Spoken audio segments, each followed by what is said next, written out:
Hello everyone, I'm Krista Escamilla. Thanks so much for joining us for News West 9 Plus streaming.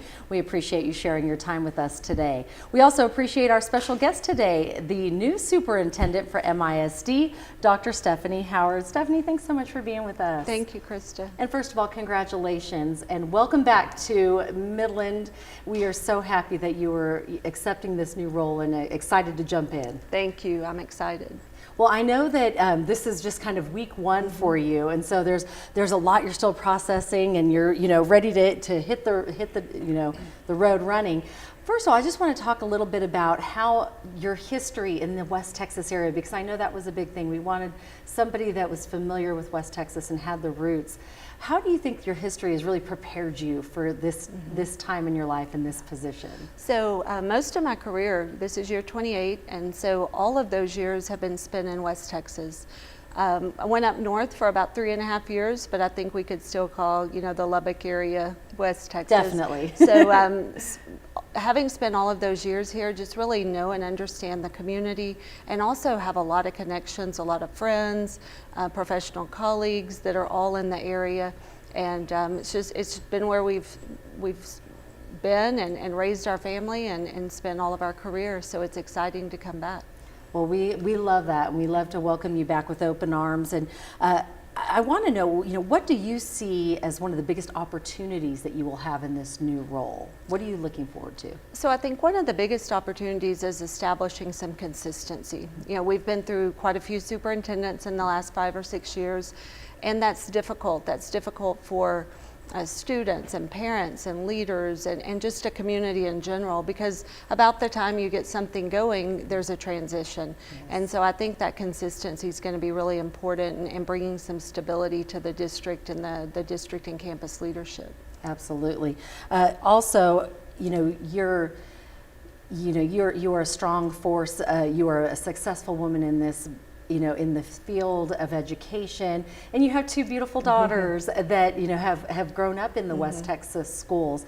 How important has that been in your role in raising your young girls and for their future? I think the values that we have in West Texas, the friendly atmosphere, the sense of community and family. Midland is not a small community anymore, but it still feels small. I cannot go anywhere in town that I don't run into at least 1 or 2 people that I know or know me that will stop me and say hi. Especially Target. Yes. You walk into a Target, I bet you're stopped every 5 minutes. Or HEB yes. When you're in the grocery store. So I think it's, that's something that's nice. I think kids growing up in that environment. I actually had an email from a colleague that I'd worked with that, welcoming me back, and I was her daughter's principal, and she was sharing how successful she's been and how public schools indeed can prepare students for that level of success. And so I think we have some great opportunities out here in West Texas, and it's like I say, it's home for me, and so looking forward to working with the people that I've known for a long time. I love that, because it feels like a friend is coming home to lead, and I love that. What is your role on leadership? Like, what is your take on the role that you have? How do you lead? Right. So when I was a principal, I always said that it's our job to make sure that things are prepared, organized, well communicated, so teachers can teach.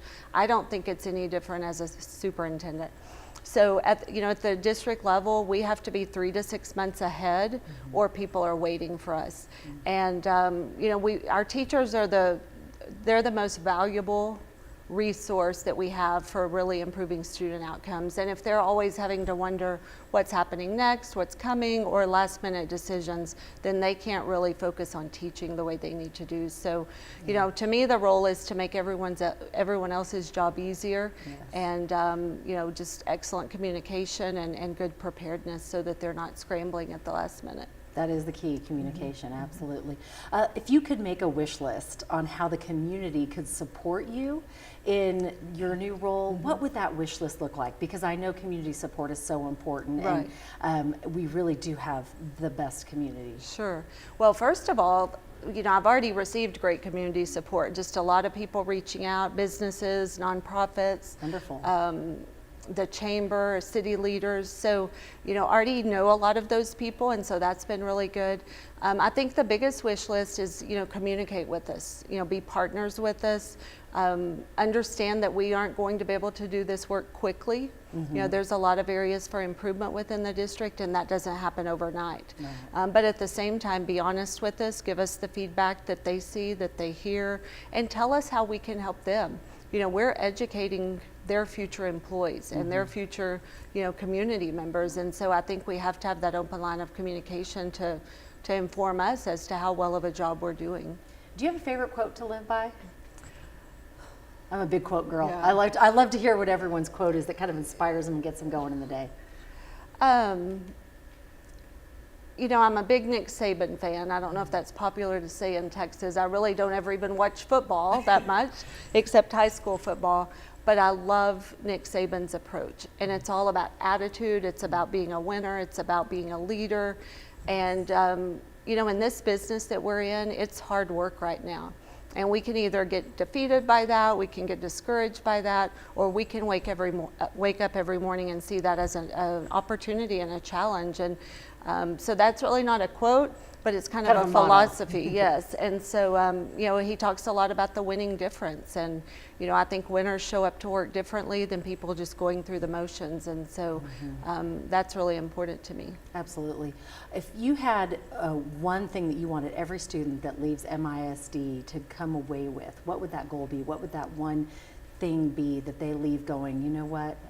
I blah, blah, blah, right. when I left here. I want every student to leave feeling prepared, prepared for whatever's next for them, whether that's college, whether that's career, whether it's military, but to leave feeling prepared and supported.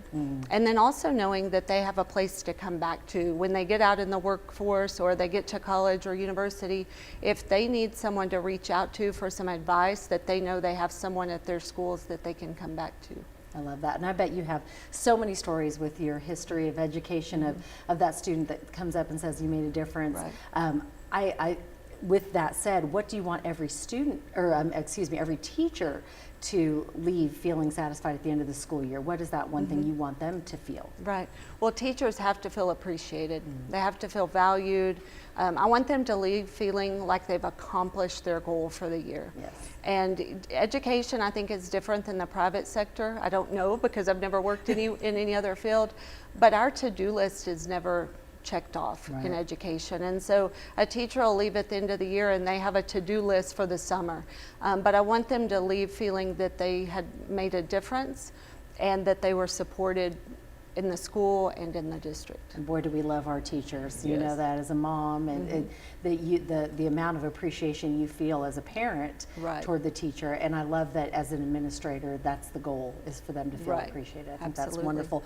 Do you have a favorite memory in Midland? Now that you're coming back, you're like, like I know all those memories kind of spark back. Do you have a favorite memory through the years? Oh, you're asking me for 14 years and to pick one memory. There are just so many. The 50th graduation at Lee, now Legacy High School, and I remember it had been about almost a year before that graduation. I wrote a letter to Mrs.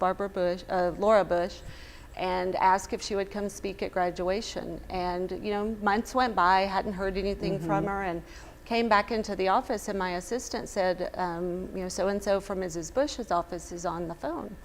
And I'm trying to think of who is Mrs. Bush. You're like, which Mrs. Right, at the administration building. Mom? Right. And so she said she's calling from the White House. And so I thought, oh, that's Mrs. Bush that we've been trying to see. So that was really exciting. And then when she accepted, and most importantly, when she took time to find out about that graduating class and then incorporated all of their successes into her graduation speech. Just have that opportunity to make that special and to meet such a caring and compassionate lady. I love that. That's fantastic. What do you want your legacy to be? As I know it's hard to fast forward years from now, but when you retire and you look back at your time at MISD as the superintendent, what do you want your legacy to be? I want people to remember me having been a teacher advocate, a student advocate, and then just someone who brings the team together to do great work. I'm a firm believer that, I'm not going to come into Midland and do great things. It's going to take a team. And, everyone that's emailed me, reached out to me, teachers, secretaries, custodians, the head custodian that I worked with, we've stayed in touch all these years. That's wonderful. I want everyone to know that they're valued and they're appreciated, and we cannot run a school district without every single employee. Very true. It definitely takes the team, and I'm excited to see you make that Yes. legacy come true. Yes. That is going to be fantastic. Well, I know West Texans are excited. They're embracing you coming into this new role. In closing, is there anything that maybe we didn't get to talk about that maybe you really want the parents and teachers and really our whole community to know about you taking on this new role as you enter as the MISD superintendent? Sure. So first of all, I just want to thank the board. That team of 8 that we call it, it's going to take the 8 of us working together to do some really great things for our students. And parents, community, again, we just welcome your input. We ask that you reach out to us, give us the opportunity to correct things we can be better at, and be that open partner with us and communicate and let us work together. So thank you, and if I see you around town and don't know you, please introduce yourself. I love it. Well, thank you so much. We wish you the best as you enter this new role. We know you're going to do wonderful things, and hopefully you will come back again and we can maybe catch up on some of these things later on down the road and see how your first few months are going, and just we're excited for you. And I know that MISD is excited to have someone who loves West Texas. I think that is really important, and we're happy to have you and your family back. So Thank you so much. thank you very much. Once again, this conversation with Dr. Stephanie Howard has been so wonderful. We hope that you've enjoyed it too. Please share it with friends and family that are in the MISD school district, and we look forward to seeing you soon on News West 9 for all of our news shows. We're in the morning at sunrise. We're at 4, 5, 6, and 10, and we hope to see you then. Dr. Howard, thank you so much. Much success to you in 2023. Thank you We're so looking much. forward to it. Thank you. Make it a great day, everyone.